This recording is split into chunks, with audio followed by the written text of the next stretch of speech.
Olá, irmãos. A nossa devocional de hoje é baseada no segundo livro de Samuel, capítulo 7, do versículo 1 ao versículo 17.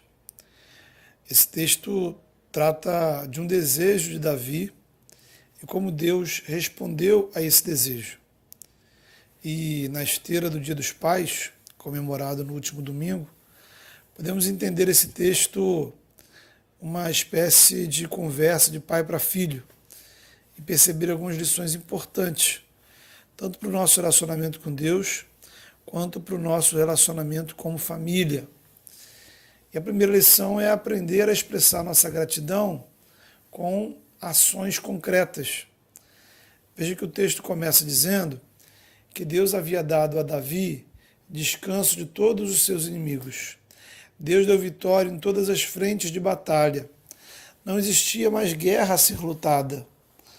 E quando Davi se dá conta de tudo isso, ele deseja honrar o Senhor, construindo um templo. Agradecer a Deus e as pessoas que nos abençoam é algo muito especial. Mas precisamos aprender a expressar de forma concreta, através de ações, a nossa gratidão. Eu tenho certeza que você tem motivos para agradecer a Deus nesse momento. Se alguém te perguntasse, provavelmente você responderia que é grato a Deus pelas bênçãos recebidas. A pergunta é: o que você tem feito concretamente para agradecer a Deus? Que tipos de atitudes existem na sua vida feitas especificamente em gratidão pelas bênçãos de Deus? Segunda lição é a importância do encorajamento.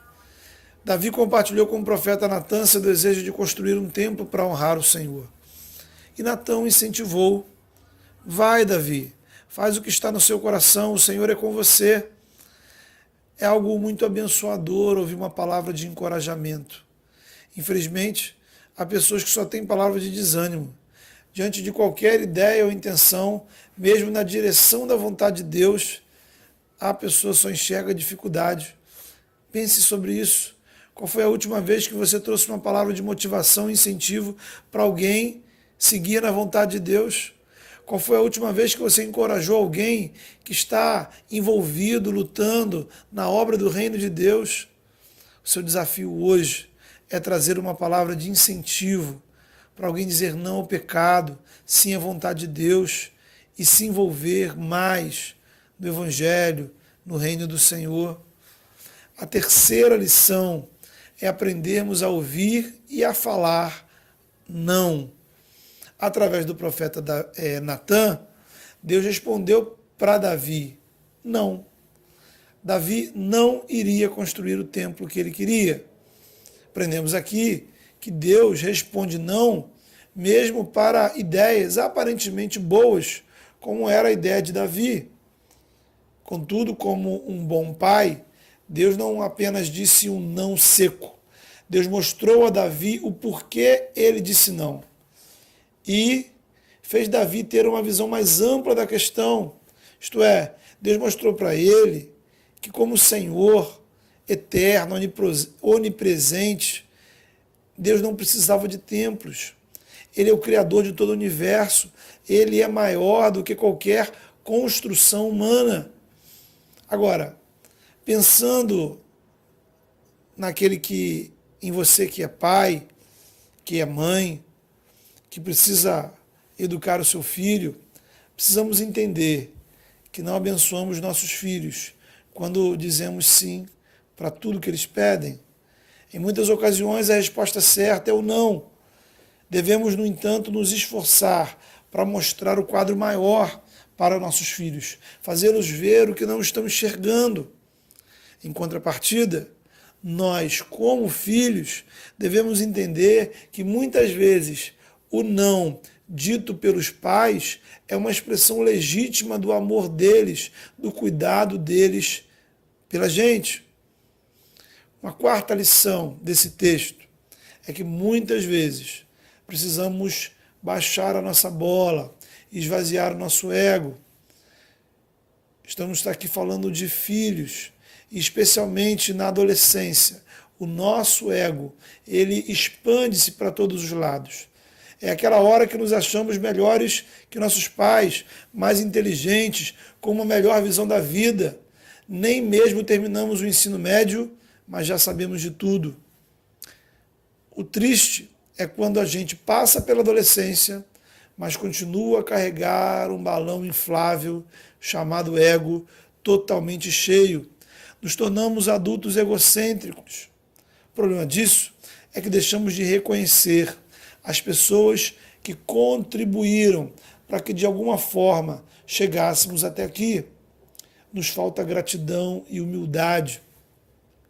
Filhos que não reconhecem o investimento que seus pais fizeram na sua vida. Agora a gente faz uma ressalva, porque, infelizmente, alguns pais, de fato, são uma pedra de tropeço para os seus filhos. Se dependesse apenas daquele pai ou daquela mãe, a história daquele filho seria uma tragédia. Porém, por pior que tenha sido ou que seja os seus pais, sua família, seus amigos, nada disso é fator determinante para tudo na sua vida dar errado. Querido, deixe o amor maior de Deus entrar na sua vida. Creia que você é amado por Deus a ponto de Deus dar o Filho dele por você. Experimente esse amor e na medida que você compreenderá o amor de Deus e o experimentará, você terá condições de olhar para trás e, inclusive, perdoar aqueles que te fizeram mal.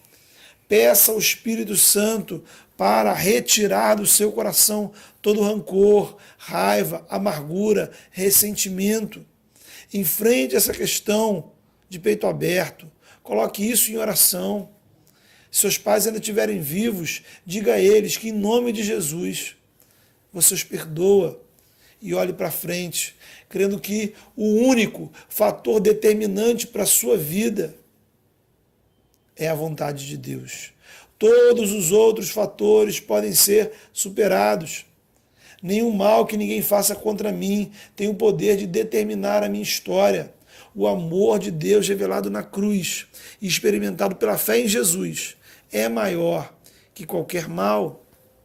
Agora, se há na sua vida coisas boas, fruto do esforço, da dedicação, do investimento dos seus pais, seja grato. Agradeça a Deus por eles. Agradeça a eles pelo esforço e empenho que eles tiveram e têm pela sua vida. Como um bom pai, Deus ele baixou um pouquinho a bola de Davi. Deus vai mostrar para Davi que se naquele momento Davi era alguma coisa, era alguém, foi porque Deus agiu na vida dele. Foi o Senhor quem tirou Davi lá do pasto, do meio do mato, onde ele cuidava de ovelhas, e fez de Davi rei de Israel. O Senhor vai dizer, eu cuidei de você quando muitos inimigos queriam te destruir. Então sou eu quem pode fazer alguma coisa por você, não você por mim.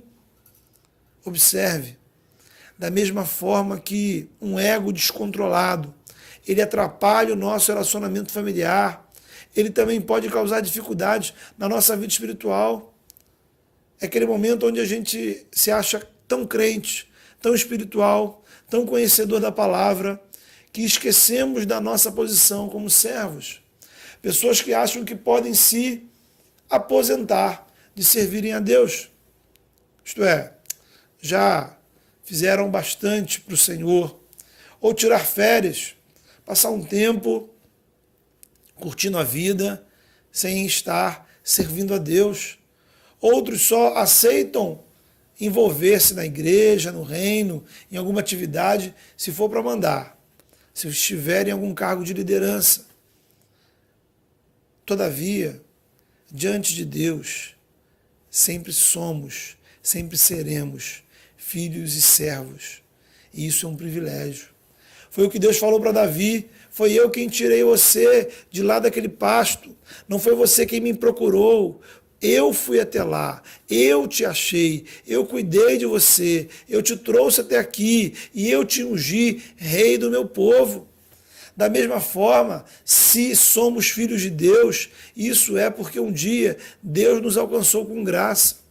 Se você é cristão, é porque um dia a graça de Deus te alcançou, Deus foi ao seu encontro e por causa do sangue de Jesus derramado na cruz, ele te acolheu como filho. E porque você crê em Jesus como seu Senhor e Salvador, o Espírito Santo é derramado sobre a sua vida, fazendo de você, selando você como servo de Deus. Eu não sei se essa já é a sua realidade. Se não é, entenda que Deus hoje, aqui e agora, declara o amor dele por você. Um amor tão grande que ele se dispôs a entregar o filho dele por você. Ele entregou o filho à morte para que você experimente vida, uma nova vida, uma vida em abundância, uma vida em liberdade, uma vida eterna. O que você precisa fazer é acreditar no seu coração e confessar com seus lábios: eu creio em Jesus como meu Salvador e Senhor da minha vida. E então, procurar uma igreja comprometida com a palavra, procurar a liderança dessa igreja para você caminhar na vida cristã. Uma quinta e última lição desse texto para as nossas vidas é a importância de investirmos no futuro dos nossos filhos. Faz parte da preocupação que qualquer pai deve ter a respeito de seu filho, questões relacionadas ao futuro dele, seja em termos profissionais, financeiros, emocionais, caráter, espiritual. E, por sinal, é algo trágico o fato de muitos pais, cristãos inclusive, se preocuparem mais com o sucesso escolar dos seus filhos do que com o caráter deles. Às vezes investimos tanto no sucesso escolar e profissional e nada no desenvolvimento espiritual deles. Significa que não estamos cumprindo com a nossa responsabilidade como pais, porque Deus nos deu nossos filhos e temos uma responsabilidade diante dele. Precisamos olhar e orar pelo futuro dos nossos filhos de uma forma integral, ou preocupado com todas as áreas da vida dele. No caso de Davi, Deus lhe fez deslumbrar um futuro, o futuro que o Senhor estava desenvolvendo em prol de Davi. Davi pensou apenas em construir um templo, um prédio. Deus mostrou que ele, o Senhor, estava construindo uma história, queria abençoar, queria afetar toda a humanidade. O que Deus tinha para o futuro de Davi era algo inimaginável. Nem nos seus maiores sonhos aquilo passou pela cabeça de Davi. Primeiramente, Deus mostrou para Davi que o filho dele iria construir o templo para Deus. Com o desenrolar do texto, percebemos que Deus aprovou a ideia da construção, mas disse não para Davi. Não seria Davi quem iria construir o templo, seria seu filho. Essa promessa se cumpriu. Primeiro livro dos Reis, capítulo 8, mostra Salomão, filho de Davi, consagrando a Deus o templo de Jerusalém. Deus cumpre suas promessas. A segunda promessa de Deus para Davi pode ser subdividida em duas. A primeira parte se cumpriu através de reis que governaram o povo de Israel e que eram todos eles descendentes de Davi. A segunda parte da promessa é algo muito menor, ou melhor, algo muito maior, porque o Senhor fala de um reino eterno, um reino sem fronteiras, um reino além de qualquer país ou estado. Essa promessa Deus cumpriu quando o Filho de Deus tornou-se ser humano no ventre de Maria.